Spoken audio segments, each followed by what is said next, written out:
All right.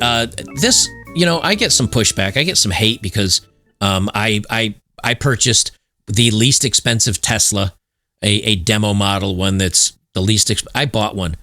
I like the technology. I want to support Elon Musk and the endeavor. And then I had somebody that was on Rumble that said, well, I'm unsubscribing, and how dare you? You're doing exactly what they want. Okay. Like, don't take your, I mean, it's certainly your opinion, but don't take yourself down too many rabbit holes. Elon Musk is absolutely, he's been sued by the Biden administration. California's given him a hard time to get passes to do SpaceX launches.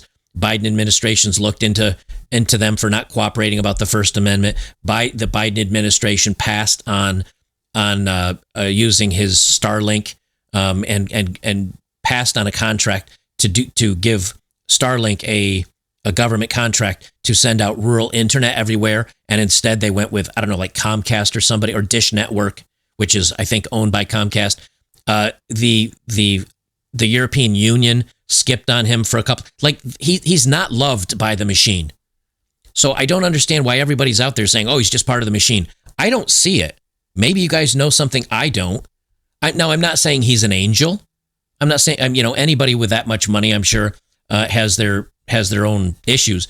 I just don't see he's the bad guy that everybody points out him to be. So when I see something like this, where SpaceX literally is making leaps and bounds, and he's making real effort to get us to multiplanetary existence, I'm not going to hate on the guy.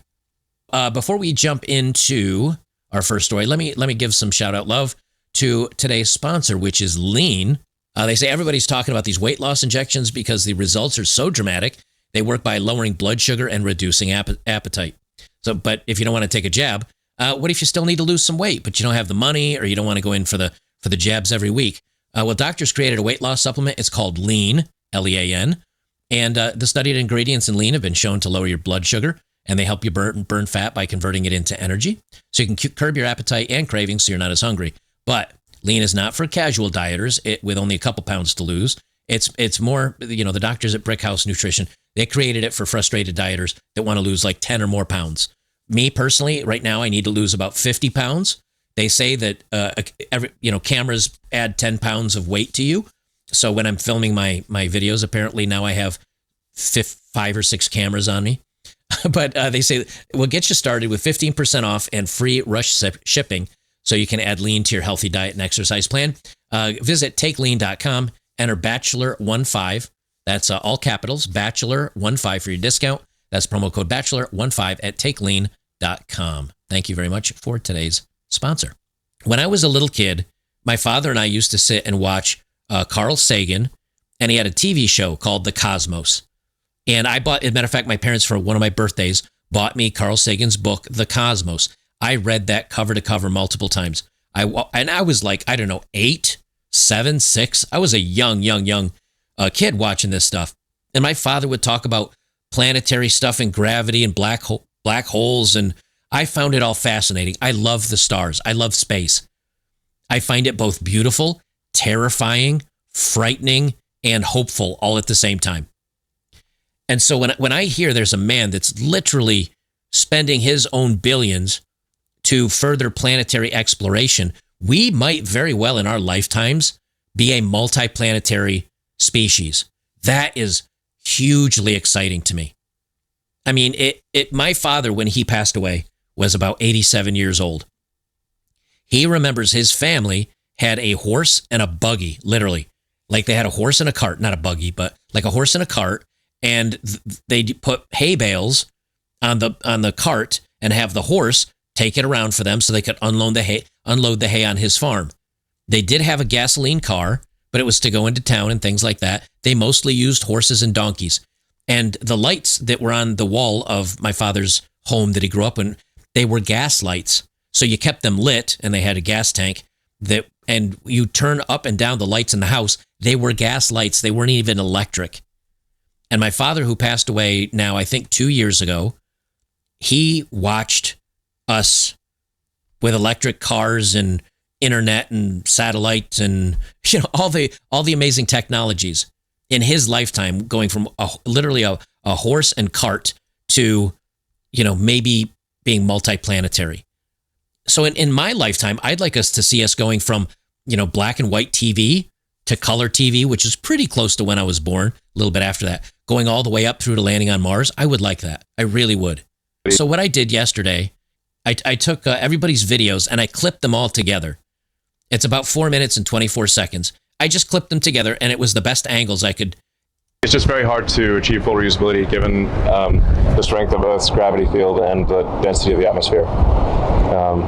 Full reusability is like relatively easy on Mars, which has around 37-38% of Earth's gravity and about 1% atmospheric density. But it's just barely possible to achieve reusability on Earth.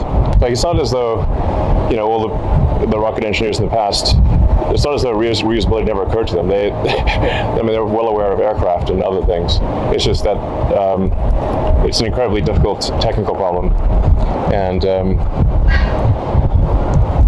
they just thought it was impossible, or the probability of success was so low that it was not worth doing. Elon Musk is the champion of people with Asperger's or people that are on the spectrum.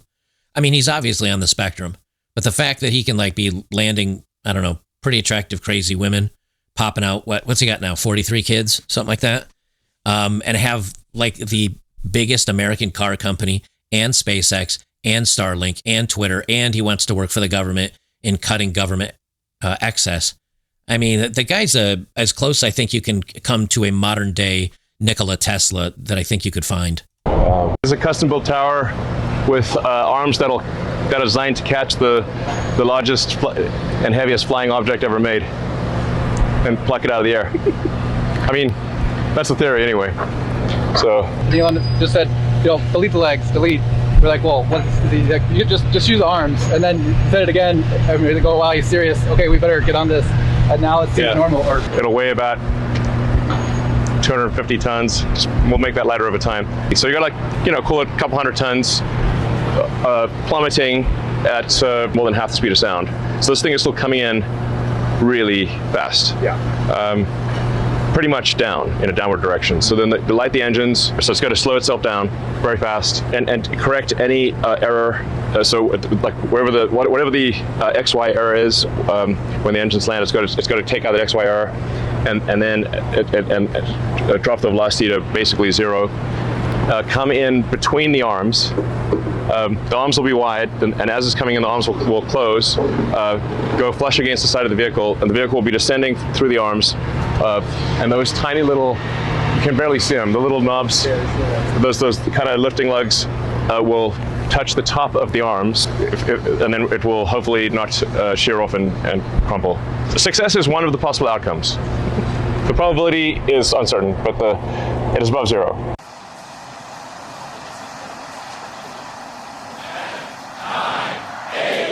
T-minus 5, 4, 3, 2, 1.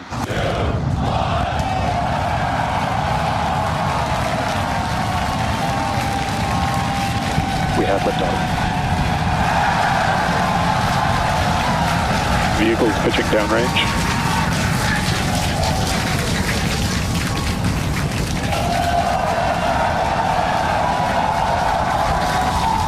Well, there it comes. Wow. Well, let's see if green lights. Really coming up on that landing burn. Yep. Come on, booster heavy. It's booster heavy. Super heavy. You can do it. Look at this. Look at the re-entry. That's 6.5 minutes. That is moving so fast. Look at how hard it is. Oh!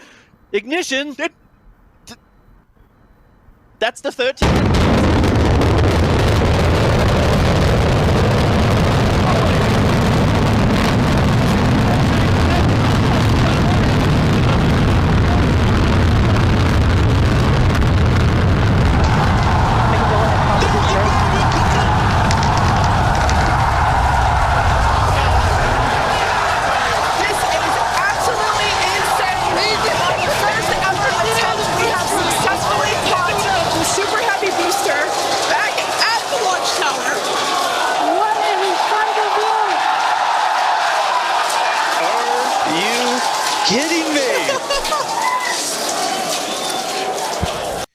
To answer your question, no, it does not touch the ground. It just hangs there.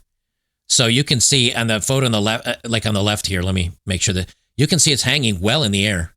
It is way up in the air when it hangs there.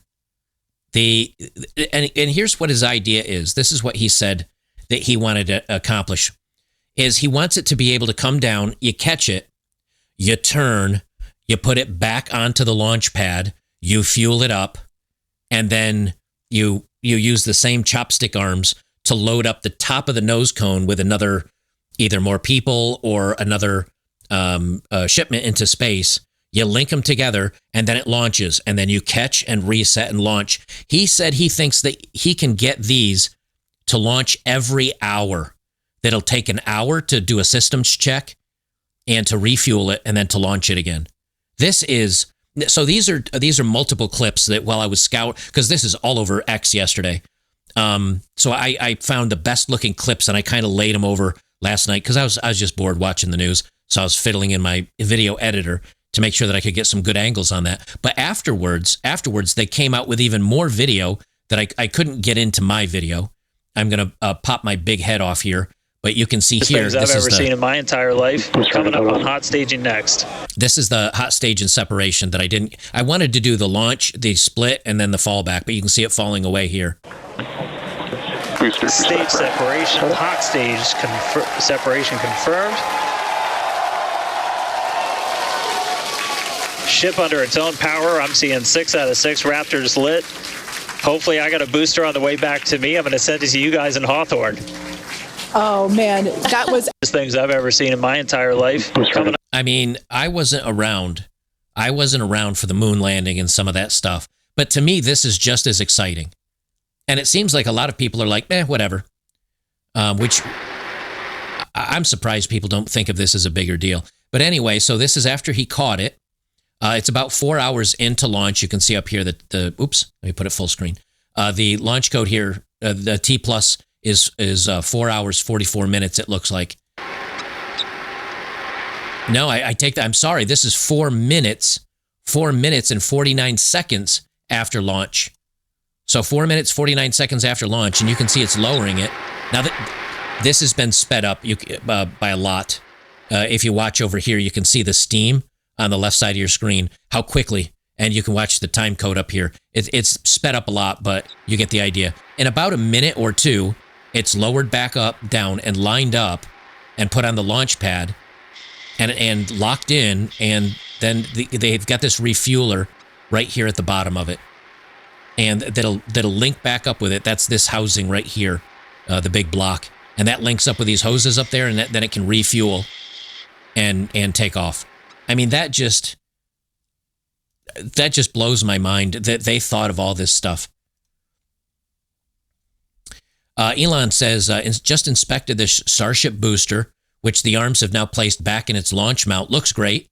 Few outer engine nozzles are warped from the heating and some other minor issues, but these are easily addressed. Starship is designed to achieve reflight of its rocket booster ultimately within an hour after liftoff. The booster returns within 5 minutes, so the remaining time is reloading propellant and placing the ship on top of the booster. I mean, that is madness. That is just madness. Very exciting. Very, very exciting stuff. This is how the media reported on it. First time's the charm. SpaceX catches a descending super heavy booster. I won't go down and read this. We just watched it, so there's nothing to say. But this is what I was talking about. When everybody's like, oh, Elon Musk is, that he's part of he's the billionaires and he's part of the elite class. And he went out and met with some of the, world leaders that you will eat the bugs and you will own nothing. He did go out and meet with them. He's also gone and met with China and he sells his cars in China. That doesn't mean he's a bad guy. It doesn't mean he's the enemy. Because whether it's the Biden administration or California or the European Union, they're all actively working against him. This is from The Independent from 2 days ago. California rejects further SpaceX rocket launches after Musk's aggressive presidential race involvement. California is specifically denying Elon Musk to launch more SpaceX missions because he supports Donald Trump. That tells you at least in my mind, that he's not, that he's not part of the machine. State officials have rejected SpaceX's plans to launch further rockets in California after Elon Musk's recent aggressive insertion into the U.S. political race. Questions have been raised as to whether actions by the space exploration company owned by Musk should be considered federal or private activity. The plan to increase the number of SpaceX rocket launches up to 50 a year was rejected by the California Coastal Commission on Thursday, with some officials citing Musk's incredibly political posts on his social media platform X. We're dealing with a company, the head of which has aggressively injected himself into the presidential race, Commission Chair Carl Hart said. The company, SpaceX, owned by the richest person in the world with direct control of what could be the most expansive communications system on the planet, Commissioner Mike Wilson said just last week that person was talking about political retribution. In recent weeks, Musk's involvement with President Donald Trump and his campaign have become more stark. He's been overtly in favor of the former president on his free speech platform, X, and appeared at a rally in Butler, Pennsylvania on October 5th, where he addressed Trump supporters. He's also jumped on the Trump bandwagon of attacking the Federal Emergency Management Agency over its response to devastation caused by Hurricane Helene and Milton in Florida, peddling conspiracies that federal funds are being used on illegal immigrants instead of flood victims. Except there's a problem. Mayorkas himself, who's in charge of Department of Homeland Security, he said himself that they've used FEMA money for immigration. And so now this is what happens. Mayorkas comes out and says, we've used money for illegals on the border. Then the Republicans and Trump and Elon repeats that. And then when they realize that it is bad, and that looks bad for the Democrats, they come out and they say, you're lying. And then we play video clips of them saying it, and then we're called disinformation, misinformation, because we're sharing the truth. Understand where we are with the government right now. Understand where we are with this government. They will look you right in the face. They will spit on you in your face and then tell you it's raining. And if you disagree or prove them wrong, they'll say you're a liar. That's really where we are right now in time. And this is another example of it. So now, because Elon Musk supports Trump and he's in with the conservatives now, and Elon's even really said, I'm not a conservative. I just can't be in the Democrat or vote for Democrats because of their policies now. Elon's center, or even slightly center left, and they move so far left that now it stretched the center off to the distance. And now almost all of us that are not insane are considered far right wingers.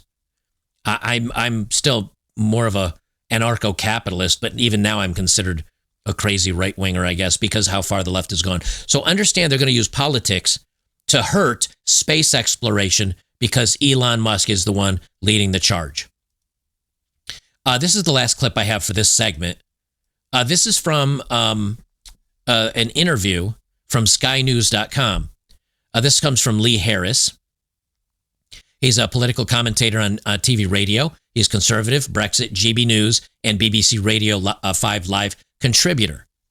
He says Elon Musk, the richest man in the world, wants to invest in the UK.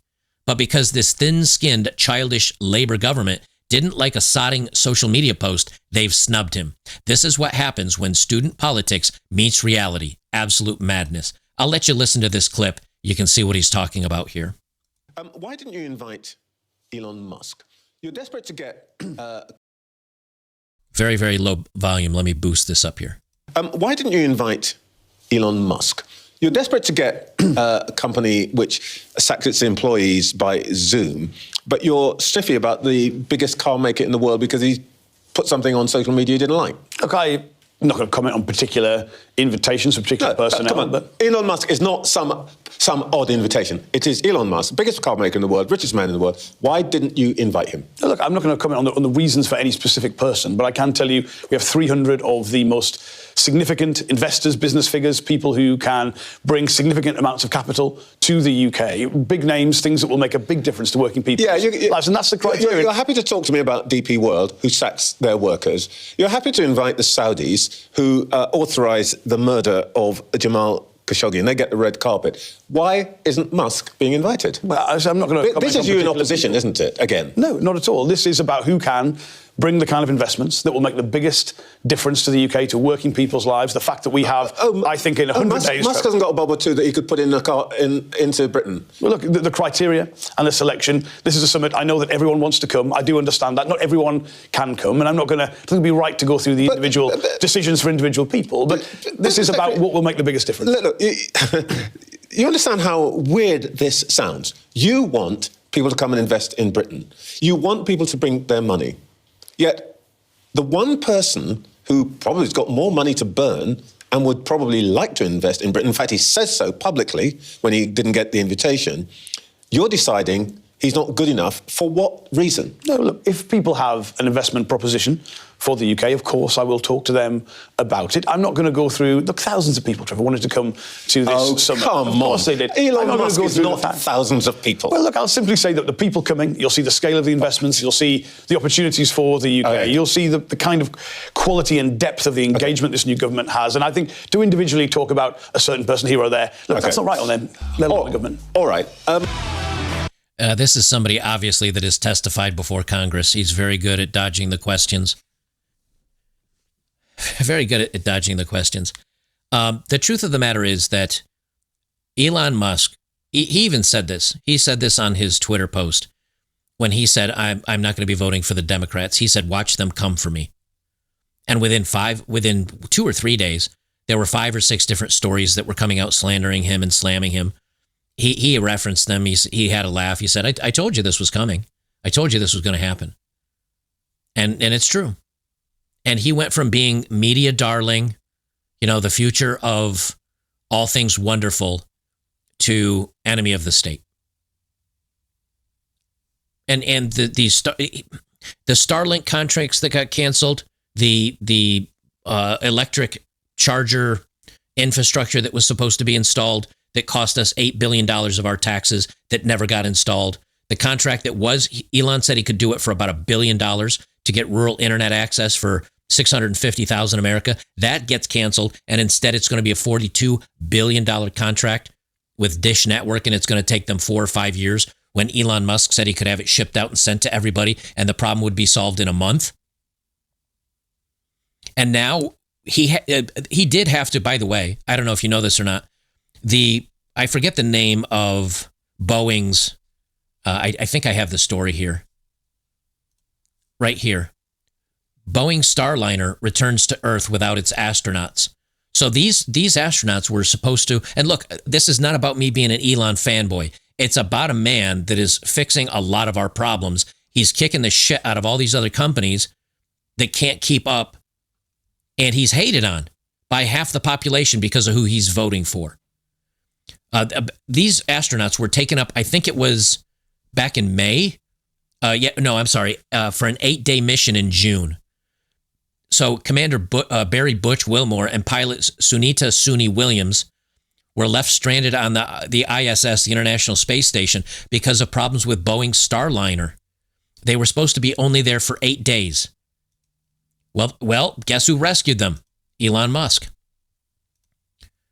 Elon Musk sent his ship up, and he rescued him. So Starliner is Boeing's ship, and it failed.